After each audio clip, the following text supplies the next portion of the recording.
Welcome to my YouTube channel and to my train room. Today is Tuesday, February 12th, 2019, and this evening I am hosting an operating session for the first time in over a year.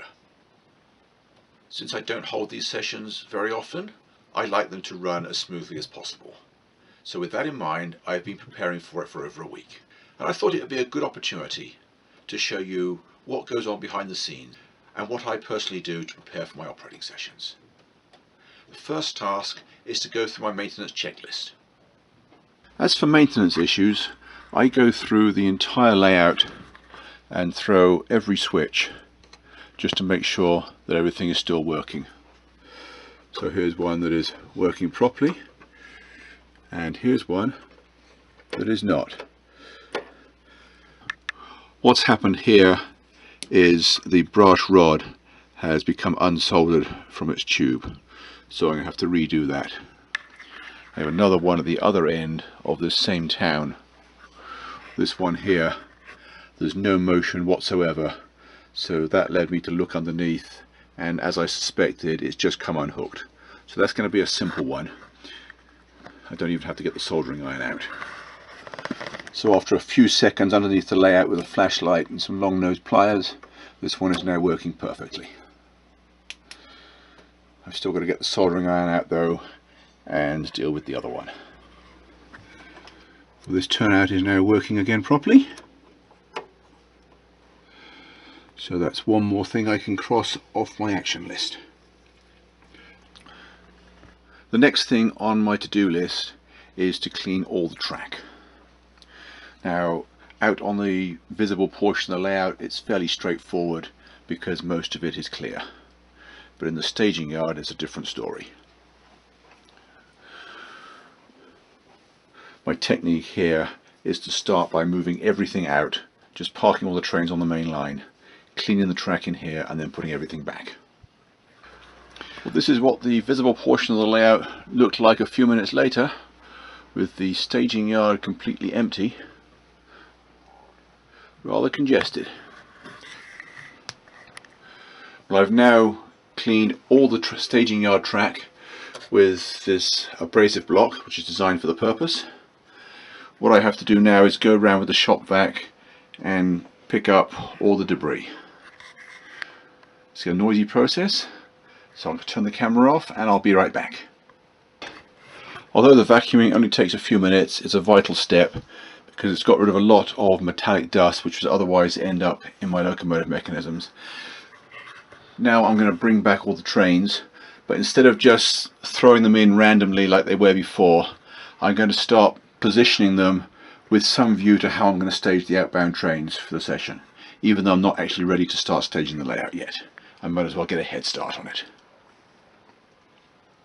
So nice, clear, open staging yard, soon to become congested again. Well, I've put most of the trains back in the staging yard, and I discovered a broken switchblade here, so I'm going to have to just solder that. It'll take a few minutes. I'm just waiting for the iron to heat up right now, but it's important to get all the maintenance issues sorted out well in advance of the operating session. For the visible portions of the layout, I start track cleaning behind the door at the end of the stub terminal and gradually work my way around. First step is to do the area at the back of the Y as far as the middle of the passenger terminal, and I just move buildings out of the way as necessary. I'm ready to put these back now and then work around to the other side of the harbour. With all the track cleaned, the next thing I have to do is make sure that all my locomotive wheels are also clean. And for that I use a product known as rail zip and a piece of paper towel. The way to do this is to apply some of the product to the rails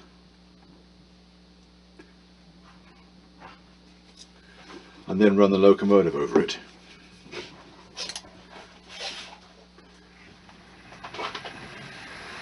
And I'm just going to let it spin its wheels for a bit.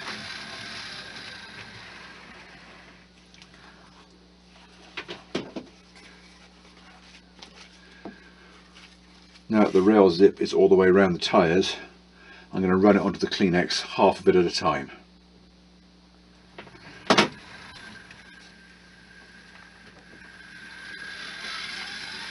Do the front two drivers, and then I'm going to run it over the other side to the back two drivers.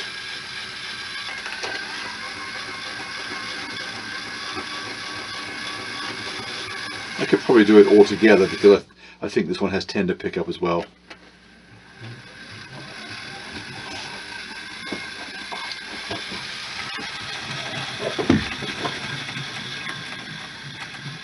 And we could see how much dirt came off those wheels. Now I've just got to do that with every locomotive I plan on running next week, and we can call that done. Well, I have now staged the railroad. I've assembled trains ready to leave. The gravel train is made up on the interchange track, and I have 4 trains on the main storage area ready to go. I also have an empty track available for whatever I need it for, and this locomotive sitting here by itself will power a local passenger train late in the schedule, but all the cars for that train are currently on a much earlier train in the back, so I will assemble that when that train returns to staging. And I have another train in here which has actually been staged on 2 short tracks and a spare locomotive. I don't plan on using this one for the schedule, but it's not in the way, so it might as well stay there. The locomotive spur at the back here is currently empty because one of the trains that gets back in fairly early in the schedule, this one here, second from the back, once that one gets in, I don't need that locomotive anymore. So I tell the fiddle yard operator to just park that on the spur so it's out of the way. And the cars that come in on that train will all be used on other trains as well, so they'll be lifted off the track and rearranged, leaving track 2 free for a later arrival. Probably this train here that is staged on these 2 short tracks at the moment. And then once this train leaves, I will have the whole of this secondary staging yard down here to assemble the late trains. These 2 locomotives in the back behind the gravel train may be used later in the schedule on additional trains, but I'm actually not holding much hope that this crew will actually get that far. Also in these drawers, this one I have the cars for a special working late in the schedule. I have spare cars in here, spare loads which I'm not using at the moment, more spare cars. I have 2 bad order locomotives in there which I don't need right now, spare passenger cars, and all the other drawers I think are empty. In addition to building up train consists in the staging yard, I've also gone around the rest of the layout making sure that all the cars on the layout are in appropriate places, and that open tops that need to be loaded are loaded and those empty need to be empty. This town and over here as well. So this end of the layout is also ready to go. The next step is to get switch lists like this one here. I write down the consist of a train in the staging yard, and then I come out onto the layout and I figure out what work it's going to do, and I write that down as well. I do that for each train, and now I'm about to head upstairs and type it in on the computer so that I can have a nice neat printed switch list for when the operators arrive. I've only got 3 mixed freights that run during the schedule, about 10 cars each, so that's fewer than 60 cars total to keep track of. It's not a huge task. Well, I'm back up in my office on my computer, and I have this document here that I've made in Microsoft Word. I do one like it for every operating session, and the first page is just a few notes that I want for the pre-session drivers meeting. This would include things that new operators might not know, and things that didn't go very well last time and need to be addressed, ideas for improvement, that sort of thing. I try to keep this as brief as possible because I don't want to burden my visitors with a whole load of rules and make them feel unwelcome. The next few pages are for my own convenience. This one here has an approximate order of trains. I don't use a timetable or a fast clock, I just run to a sequence. And this gives me an idea of which order I should call the various trains in. Now at this point, I don't know how efficient my operators are going to be, so I don't know how long they're going to take to switch each train. So I allow plenty of time for it in the schedule. This block here says allow gravel run and morning passenger to perform switching. Now at this point in the schedule, the gravel train will be switching in Centreville and the morning passenger will be switching head-end cars in Eastleigh. Now I suspect that they will finish about the same time. So going on to the next block, I have the gravel train returning to West Yard, I have the local freight coming in to Centreville, and the morning passenger travelling back from Eastleigh to West Yard. Now those two might not happen in that order. I've grouped them together. I'll just call the trains and give them clearance when I can see a clear route to their destination. And then I go all the way down here, listing all the trains that I would like to run if we have time, bearing in mind that some of those at the end might get scrubbed.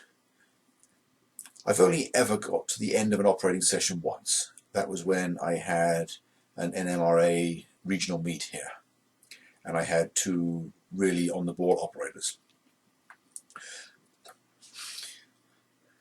Now these are instructions for the staging operator.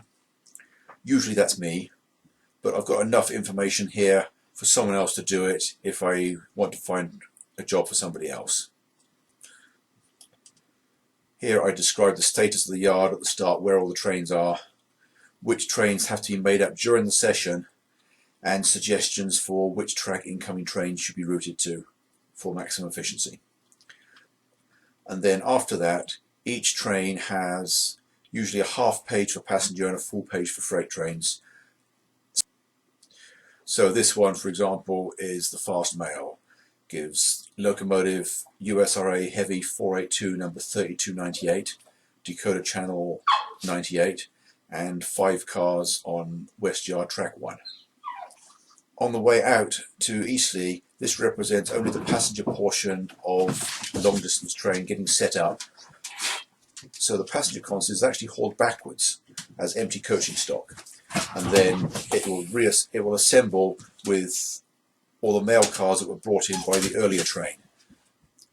It says, so special instructions here say obey the 45-mile-an-hour speed limit for all passenger trains. It says run non-stop to Eastleigh, arrive on passenger main track. After turning engine, collect mail cars from station track 2.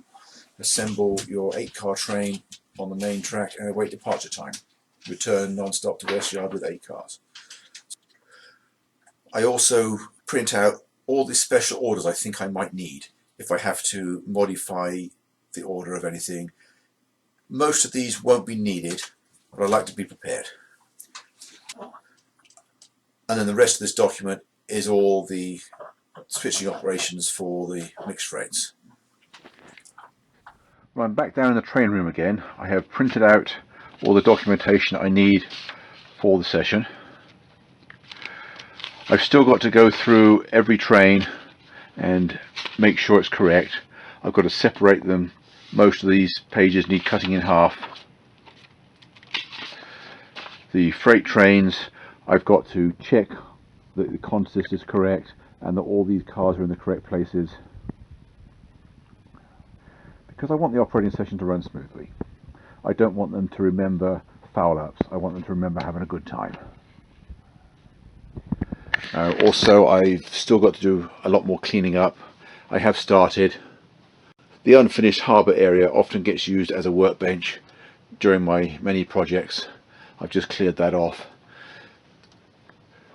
Of course, as my train room is now a business workshop as well, I often have multiple projects on the go at a time.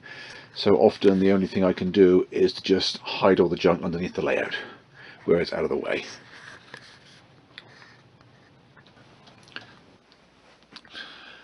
It is the morning of the operating session. Most of my preparation work has been done and the train room is now looking quite good. One more little task I have to take care of is in this area here. It's a slightly awkward design, but I was trying to make best use of the space when I designed the layout, and that involved putting this section of benchwork behind the door. I even moved the door 2 feet along this wall to allow for it. It was right in the corner. When I'm just running trains by myself, it's not an issue because I just close the door. But with operators in and out, it's going to be in the way. So I'm going to take the door off its hinges and store it elsewhere out of the way. I'm just going to remove the hinge pins quickly. That's the easiest way of removing the door.